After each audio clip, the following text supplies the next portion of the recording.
अस्सलाम वालेकुम दोस्तों, तुम देख रहे हो अपना पंजाब टीवी ते मेरा मेज़बान अफज़ल अहमद।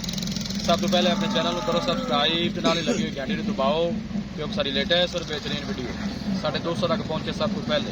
लो जी दोस्तों, इसे अपना पंजाब टीवी माशाल्लाह जनाब दो बैठा सेल की साढ़े बहुत ही अच्छे और प्यारे सब्सक्राइबर ने तारक भाई लाहौर तो उन्होंने जनाब जानवर साढ़े को परचेज किए हैं। जानवर ने जनाब लोडिंग कराने लगे हैं।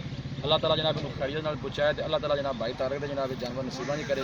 दिखाओ जी कैमरा मैन साहब, इन्होंने दो बैठा का माशाल्लाह जनाब सौदा होया तारक भाई ने जनाब लाहौर तो उन्होंने माशाल्लाह जनाब दोनों बैठा साढ़े तो परचेज की ने। पहला वारा माशाल्लाह इन्होंने दोनों ने डिलीवर करना है। अल्लाह ताला जनाब भाई तारक दे जनाब नसीब करे।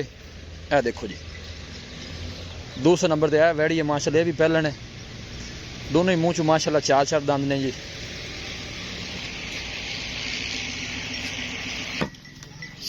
चलो छड़ो जी बिस्मिल्लाह करके।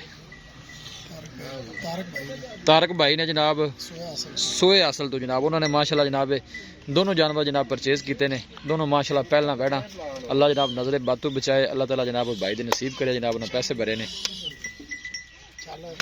चल भी करमाल ये रख पैर।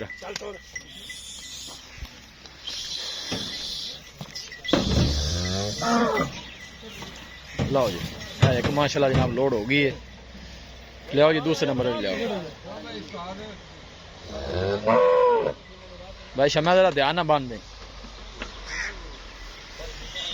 लियाओ जी यह जनाब वैट नंबर 2 आ गई जी। ये भी माशाल्लाह जनाब वाले गब्बन है। दोनों ही माशाल्लाह पहला ने मुँह चू चार दाने जी। अल्लाह जनाब भाई जनाब तारक दे नसीब करे जनाब उन्हें पैसे भरे ने जी। यह भी एक जनाब वैट साढ़े को खड़ी है। ये जनाब सुई इतनी बच्चा आई है ना, पीछे बच्चा है। ये वाला जनाब खड़ी है। पहला वारा है जनाब मुँह से दो दंद है। यह जनाब लोड कर रहे हैं दोनों माशाल्लाह गबना बैठा जी। 6.5 लाख से जनाब दोनों में सौदा है। ध्यान नाल ध्यान लो जी माशाल्लाह जनाब लोड हो गए ने। तसल्ली ना भाई जी बन रहा जी।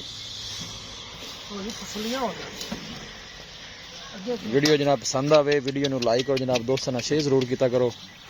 मिलांगे एक अच्छी और लाजवाब वीडियो के नाल। अपने मेज़बान अफज़ल अहमद दो इजाजत।